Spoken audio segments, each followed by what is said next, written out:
our very own Attorney Brenda Pimentel. But you are here in a dual capacity, but not just as a columnist of the Manila Times, but also as a consultant of the International Maritime Organization. The theme today was digitalization and monetization of ports. How far are we from that goal, Attorney Brenda? I know you're talking about even some ports don't even have computers in some areas, but realistically speaking, in terms of years, maybe how far are we from this objective, you think? It's a tough question because what I was saying earlier was if we have to do that, the modernization and digitalization, let's first look at our basic capability. Yes. You know, you talk of digitalization, the availability of internet connection where your ports are located, the users who will be using it, especially the passengers. Do they have the capacity to do this, what they say earlier, cashless application? Or I think we have to look at it not only from the point of view of a port as a physical structure, but rather the ability of the users of the port to do or perform what is required of them when they use the port. And again, the more important aspect, as far as I'm concerned, is how far is our port authority, for example, able to master the cooperation of all other agencies involved in maritime transport. Right. Well, since you're going backwards, right? We also talked about or mentioned that maybe we should start with the basic mindset that we are indeed a maritime nation. Of course, right? We have islands all around us. We have more water than we do have land in the Philippines, and yet the attention, especially of policymakers, seems to be fixated on inland. Is that your impression as well? And what are the consequences there in policymaking, right? In economic development planning, and maybe in just everything else that we do as a country? Yeah, that is a thinking that I have had since the early 80s when I joined Marina. And as I was saying earlier, I joined Marina when the president was a Marcos. And at the time when he issued PD 474, he has already in mind the importance of connecting all the islands. And yet, every time there is a change in the leadership, they forget to implement what has been planned, the policies, etc. So I think we have to shift a paradigm shift. We have done enough of reforestation programs. We have done a lot of planning for our land-based economy. Let us look at our blue economy, as they say. And that is the use and the harvesting of our resources below water. You know? So when we look at how they plan our land-based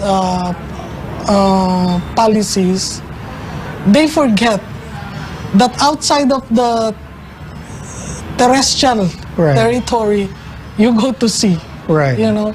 So, and it has affected, of course, the direction of Congress. Because, you know, the president, for example, is the one who says, this is my priority legislative agenda. So if there is none at all, everybody will be looking at for reforestation. And what is happening? We are overfishing. We are destroying our corals, marine environment. You know, our mangroves. So, that's and then your agencies are supposed to be involved in protecting this marine environment. They are also not, you know, they don't have that mindset. They just probably like to go there because they have employment. Well, you did mention that the father of our president now, Marcos Sr., was aware of this. He had a maritime agenda.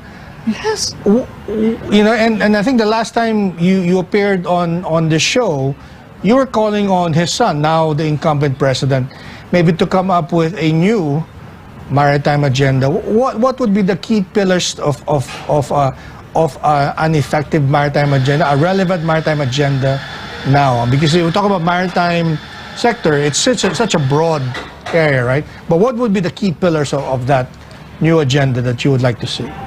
Well, the basic one, and I think it was President Ferdinand Edralin Marcos, who was really the one who put in that maritime agenda through Presidential Decree 47. I created Marina, yes. right? Yeah. No, but people equate PD 474 with the creation of Marina. Okay, but it's more than that, yeah.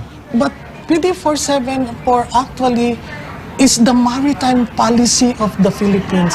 Very clear. That's why I called out on Marina when they put up their first version of the MIDP. I said, that is not what the MIDP should be. And the one that was presented by DA Dinopol is the one that I proposed they should take. Yeah. So, and that is based on that maritime policy enunciated under PD 474. I've been very open about it.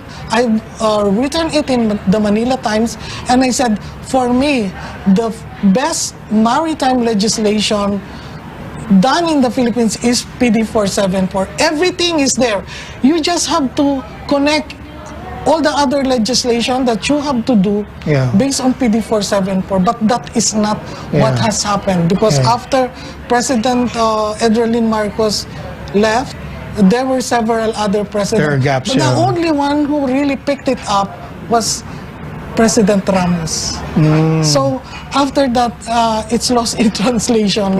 No, but as mentioned by DA Dinopol earlier, President, the son now, is really also pushing for maritime, but it will depend on the implementing agencies like Marina, PCG, Department of Transport, PPA. It's all, the ball is on their hands. They have to do it. Well, you spoke about Ms. Dinopol of Marina. She talked about the new Maritime Industry Development Plan for 2028.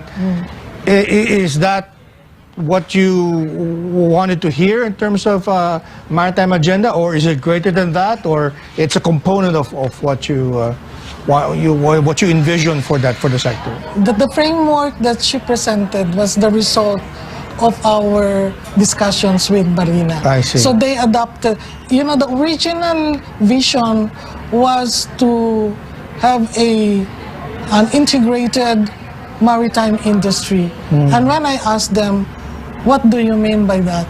Nobody can respond. I see. And said, look at PD 474. What does it say? It says, in effect, you have to allow or ensure access of passengers and shippers to your ship, or to ships that are carrying your cargo. So that is as simple as what PD 474 says.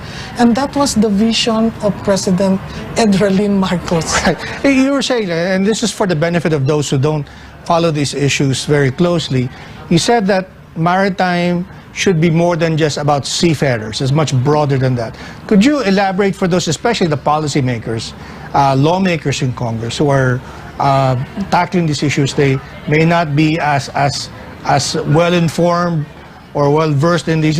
What does that mean, that it's not just about seafarers? Yeah. I mentioned that in our first SMNI session.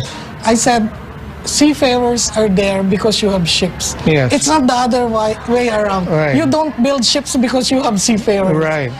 And globally, worldwide, everyone knows, trade moves because of ships. So that's how important sea transport is. But of course, the ships will not move without seafarers.